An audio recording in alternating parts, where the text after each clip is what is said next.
Welcome back to the program. My guest is joining me right now. He is Cheta Nwanze, who is the lead partner at SBM Intelligence. He's joining us virtually from Lagos. Hello, Cheta. How are you doing? Good morning. I'm fine. Good morning. How are you? I'm very well, thank you. Cheta, just Echo election. Cheta, what did you just say? Echo Echo election. election.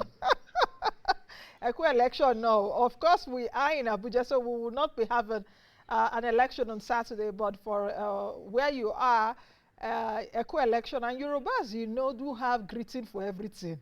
Echo election, Echo Gbogbo, Echo everything. So so I guess it has rubbed off on you too. So welcome to the program. Let's get started with the inflation data. I guess you saw that yesterday. In fact, after the show, the Yes, NBS, I did. yes, the NBS released that. In fact, immediately after my show, the spokesperson for the NBA just sent it to me. I was like, oh, I wish it did come while I was on, because I was also analyzing Nigerian economy and talking about inflation yesterday. And my guest yesterday also, we talked about what projection would be for February, and it really came out like that. Now, let's critically look at that inflation data. Were those your expectations? 21.91%? Yes. Um, those were my expectations, and the data did not surprise me at all. There are so many things that have caused headwinds that have brought inflation to where they are. Um, and it all boils down to the fact that Nigeria's economy is underperforming. We had that cash crunch, and basically our supply lines within the country are still victims of the insecurity situation.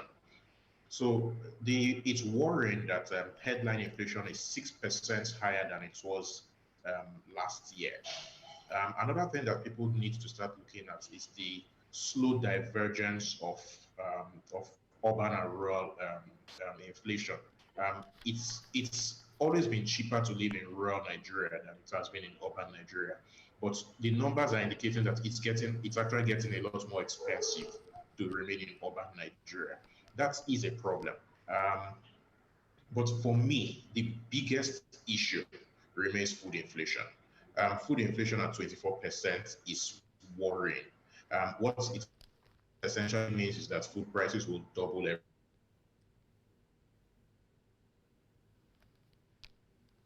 Oh, okay. It's seeming as if we're losing connection there, or perhaps we've lost it. Okay, Cheta, are you still there? We must look Okay. at very critically because if we such high rates, can you hear me? Yes, I can Yes, hear I you am. Can now. you hear me? Yes, I can. Can you hear me? Yes, I can, Cheta. I can hear you. Okay. Okay, so that's network challenges, I guess. Yeah, yeah. Can you Cheta, you can go ahead if you can hear me. hear me now? Can I go on? And at what point did I break off? Yes, you can go ahead, Okay, Cheta. so I was talking Yeah. about yeah, so I was talking about food inflation. Food inflation being for me the most worrying bit of the inflation problem.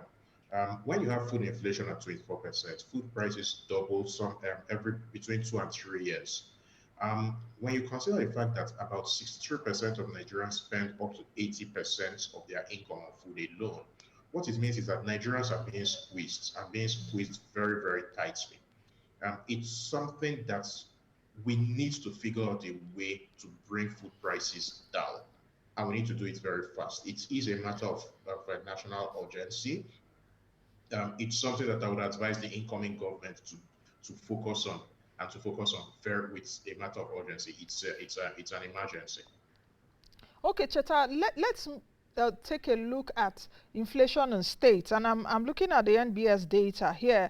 The highest rise that we've seen so far year on year, all items inflation, is in Bauchi State, Rivers, Ondo. Slowest rise in Sokoto, Borno, and Cross River. And let me also tell our viewers that when we are talking about slowest rise, that does not mean that there's no inflation in those states. It's just that there is inflation, but it's not as high as compared to other states. For example, Bauchi is 24.59%, Cross River is about 19.62%. So you have inflation in all the states. My question really, Cheta, is we've seen headline inflation rising at least in the last 1 year and a half at a very fast pace in Nigeria.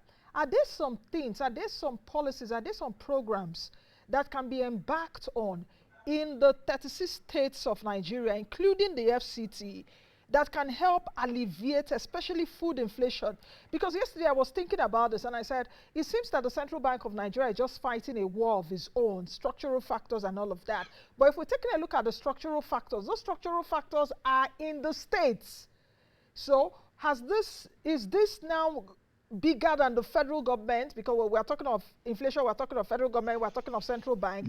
Can we begin to attack those structural factors in states by governors easing programs that will increase food production, for example, and all of that, because the food that we eat in the urban centers are produced in the rural areas. I was just thinking about this yesterday while I was ruminating over today's show, and I was like, how come we are not even thinking this way, that the governors can actually unlock those areas and food inflation will come down? If food inflation comes down in Nigeria, it will definitely affect our headline inflation. Cheta, please help me, or is my economics not, is my economics No, way your off? economics is working. Your economics is working, Nancy. Food inflation is the biggest component of inflation in our country. And that shows where we are as a pre-industrialized country. Because were we an industrialized country, then energy would have been the biggest component of inflation. Having said that, I don't think I would hesitate to lay the blame at the foot of the states with regards to food inflation right now, because the first thing, were I in government, were I talking directly to the government, giving them advice, the first thing that I would try to tackle with respect to inflation, which includes food inflation before we even talk of headline inflation, is the fact that we have these 43 items that are on a restricted list that we do not allow for foreign exchange for importation. Now, if we sort that, if we let the system breathe a bit, then we'll be able to get some of these items in cheaper. And the moment we're able to get some of these things cheaper, then it helps. Any little helps, and that should be the government's what the government should be looking at primarily. I mean, when you have a situation where, for example, based on the SBM Intelligence Jollof Index, things like poultry, beef are getting out of reach of Nigerians. Things like eggs, even eggs.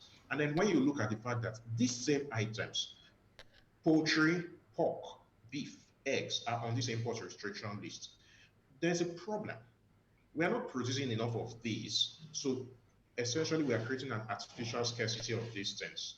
And you have a situation where more mouths are chasing these things, which means that because of that scarcity, prices will rise.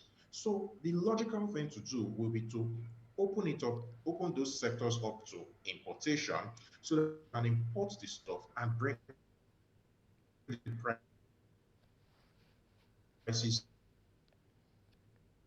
states need to be doing is helping with those that makes prices rise in Nigeria. Is the fact that we have imported fruits and all of that, which help add to prices. Okay, okay, Cheta, are you done? Because there was a time that the network was a bit frozen. Yeah, Can you hear me now? yes, I am for now. Okay, okay.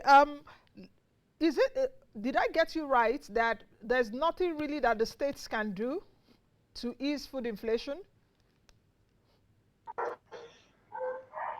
I'm saying that there's not much except for the structural things such as making sure that transportation links under their purview.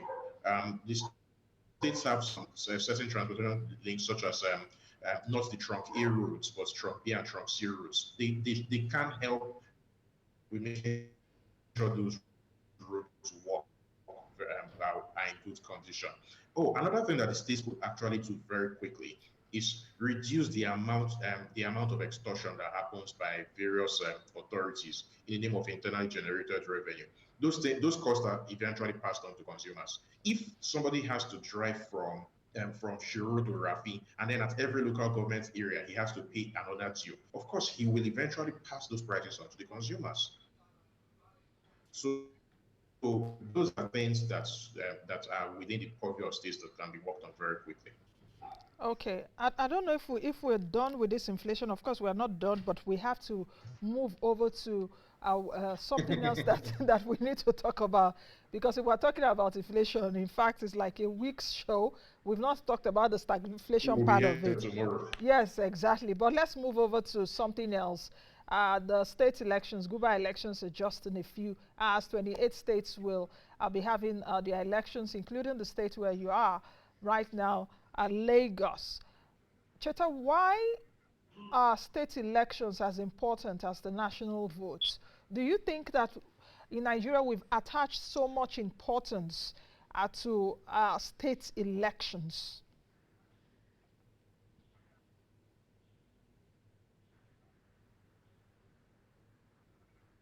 Cheta, can you hear me? Okay. All right. All right, welcome back to the program. Cheta Nwanze is still with us. He's the lead partner at SBM Intelligence. Welcome again, Cheta. You know, the network is just playing a very tricky one on us. Now, continue from where you were talking, because I lost a few of the things you were saying. But my question was, how important are the state elections? Are they important as the national votes? Can you hear me, Cheta? Yes, I can hear you. I said that I don't think that the state elections are as important as the national vote. I think they are more important. Unfortunately, we're at a point where most people in country think that the national vote is more important. The governors, sorry, affects more in the day-to-day lives of Nigerians than a man in Abuja does. Things like basic education, primary health care, these are things that are all in the purview of governors. And essentially, we let them get away with a lot while focusing too much attention on Abuja. That is something that has to change over the course of the next 4 to 8 years or whatever it is.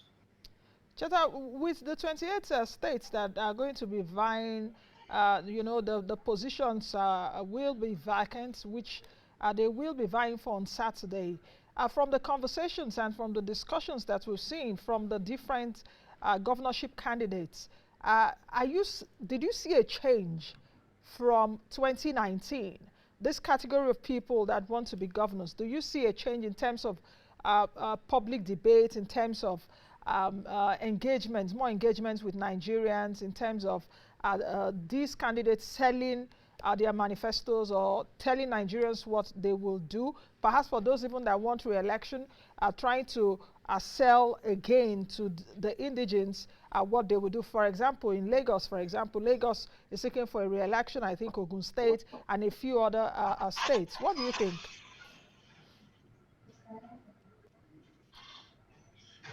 With the exception of probably Lagos, probably Nasarawa, probably Kwara, probably Enugu. Most of the elections are still, in many respects, business as usual. Horse trading, not as much engagement with the electorate. And to be fair to the political class, it's a cycle at this point. People are not as interested as they ought to be. I dare say that with the exception of a few states, I would say Lagos, I would say Enugu, with the exception of a few states, turnout is going to be lower in the governorship elections than it was in the presidential elections. Not much has changed. So essentially, we are at a point where the governors don't feel the need to appeal to the people because it's not really the people that put them there. And you can't really blame them. So that's something that we have to work on changing. People need to be more engaged with the gubernatorial electoral process across the country. Okay, let's interrogate further why the state elections are very important and why Nigerians should really be taking note. Because what you said, whatever happens in states really affects majority of Nigerians. If you take a look at the data, for example, we talked about inflation earlier on. If you take a look at poverty, poverty pervades almost all the states in Nigeria. It's just a degree, it's just a degree of quantity, so to speak. But poverty is in all states in the country, Yes. unemployment is in all states in the country. So I don't expect any governor to say unemployment is 10% or 15% in my state. The question is that there is still high unemployment in states in Nigeria. Do you think that as Nigerians we're taking cognizance of all these issues, and will that be um, a campaign, will that be a decision to take to the polls as a voter? It ought to be. Unfortunately, and forgive me, I don't have much good news with respect to the state elections, because I think that the time has passed for people to have serious engagements. We were also focused on the presidential primaries and forgot the fact that in various states, outgoing governors essentially imposed people of their picking to be their successors. So probably with the exception of the states of the southeast, where there's a huge disconnect between the political class and the people, and as such, the Labour Party wave may cause a few upsets here and there. What we're largely going to see across the country is a situation where business as usual just continues. Tragic, but it's what it is. We should focus more. I personally think that given what we have seen in this election cycle so far, that there's nothing that prevents us from having all the elections on the same day, including governorship elections and all of that, so that we could use that high interest to get more people to vote in state elections. I concede that there will be risks that there will be a lot of cascading votes down ballots, but it's something that we need to look at. We need to actually begin to focus a lot more on subnational units. It needs to happen, and it needs to happen urgently.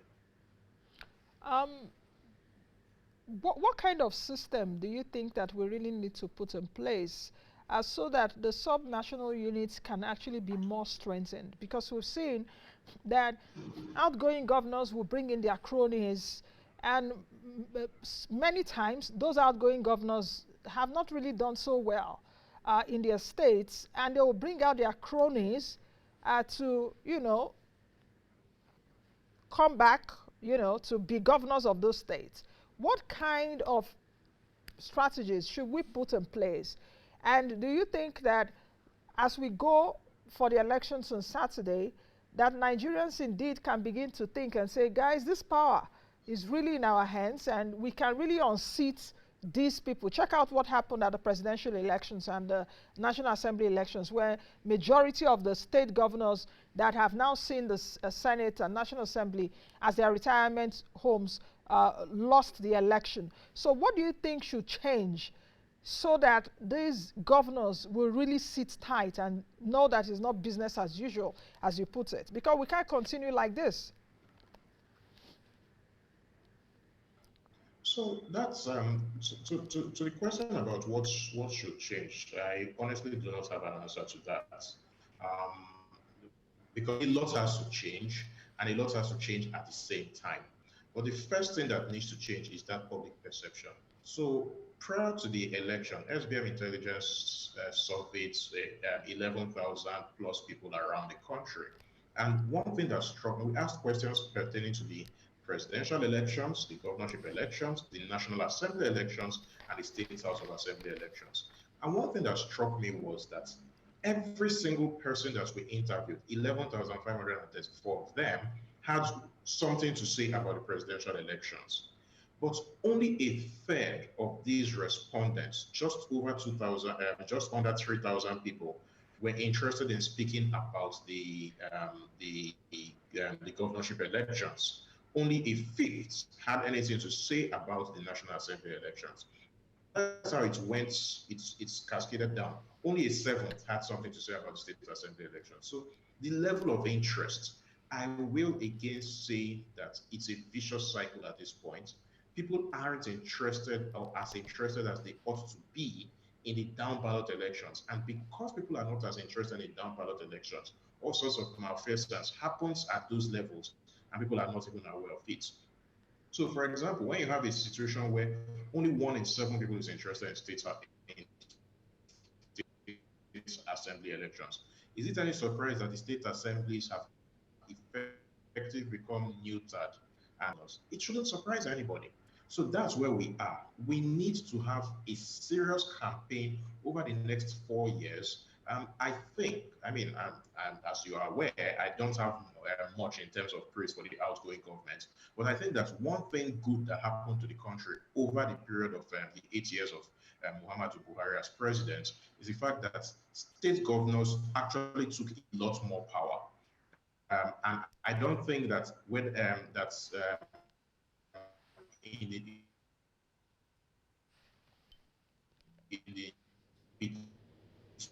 between the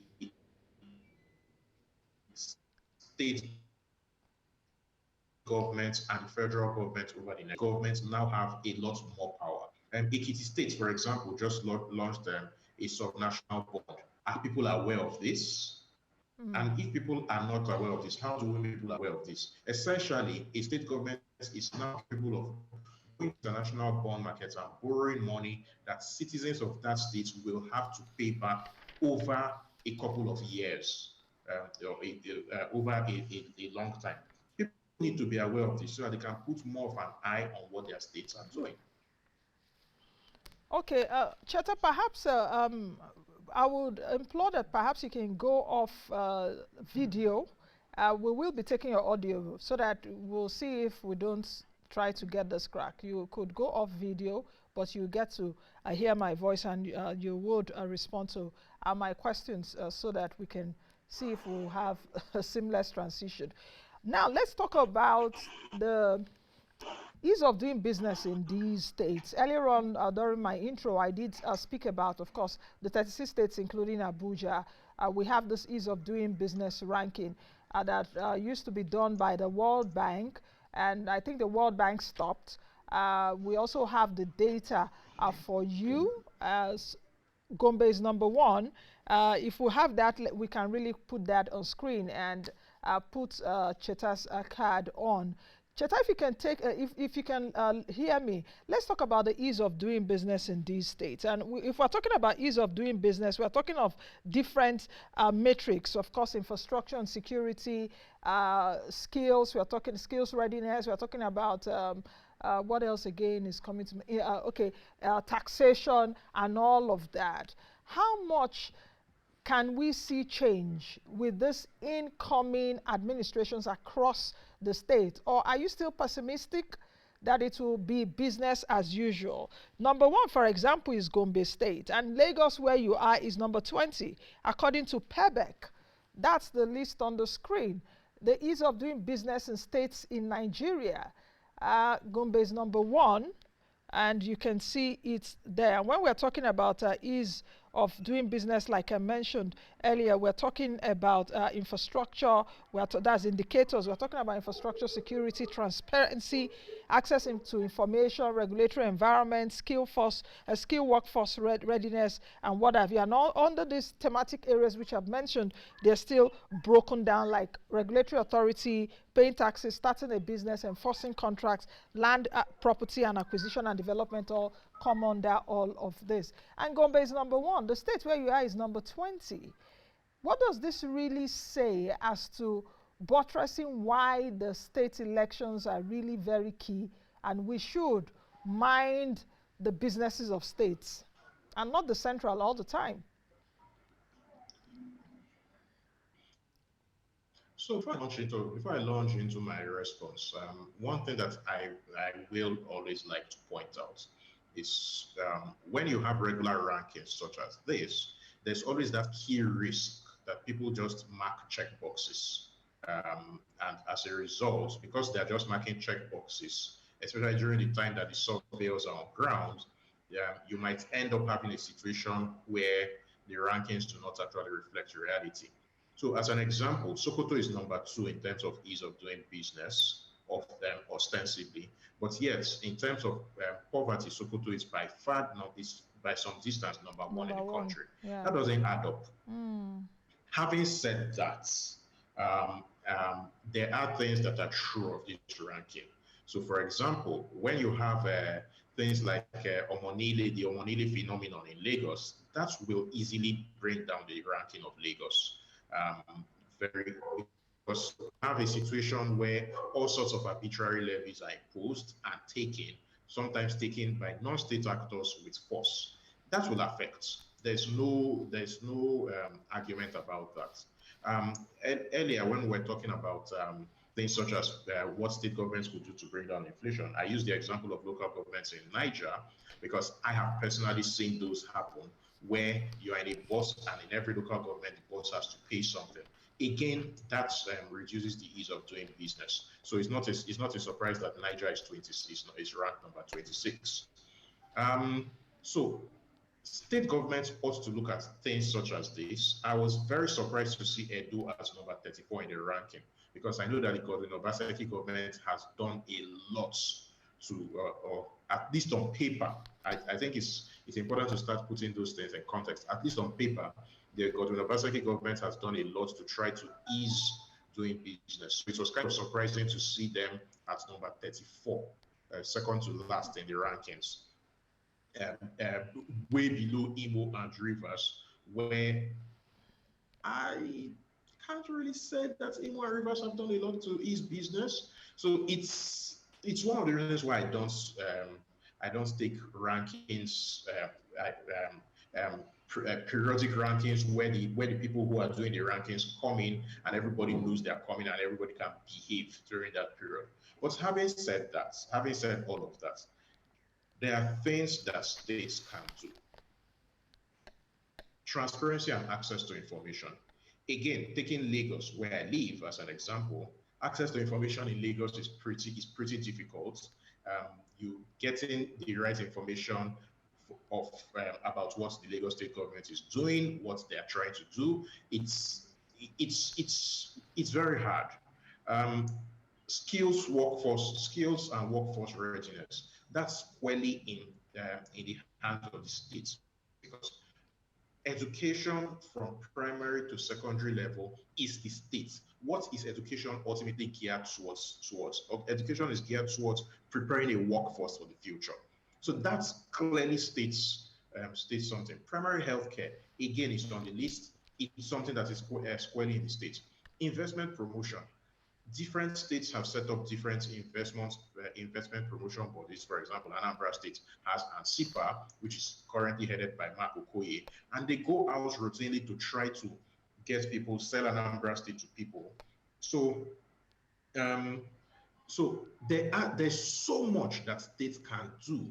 And because the states are closer to the people and they are by default smaller than Abuja, they can actually move themselves faster than Abuja. Land use. When you hear a story that the governor of Kano, for example, was it yesterday or the day before, just arbitrarily canceled a land location, that is into ease of doing business because that kind of thing tells you that tells potential investors that a governor can just wake up and for whatever arbitrary reason cancel a contract, and you have things like that happening all over the country on a routine basis. The serious investors will stay away. So again, at the risk of sounding like a broken record, Nigerians need to reduce, I'm not saying remove, reduce the focus on Abuja and start putting more of the focus on places like Gombe, Tutse, Uyo, Oka, Umuahia, Calabar, Ibadan. That's where the focus should increase.